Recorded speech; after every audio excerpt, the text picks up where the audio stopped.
আপনাদের আওয়াজ বলে দিচ্ছে মনে হয় রাসূলুল্লাহ সাল্লাল্লাহু আলাইহি সাল্লাম অনেক কম বেশি ভালোবাসেন, এরকম নাকি? সকলের কণ্ঠে শুনতে চাই।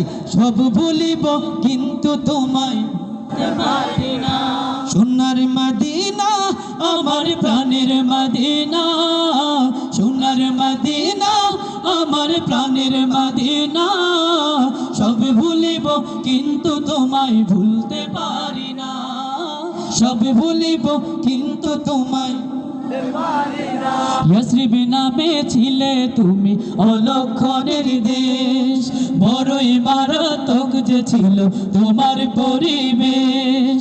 ইয়াসরিব নামে ছিলে তুমি অলক্ষণের দেশ, বড়ই মারাত্মক যে ছিল তোমার পরিবেশ। ইয়াসরিব নামে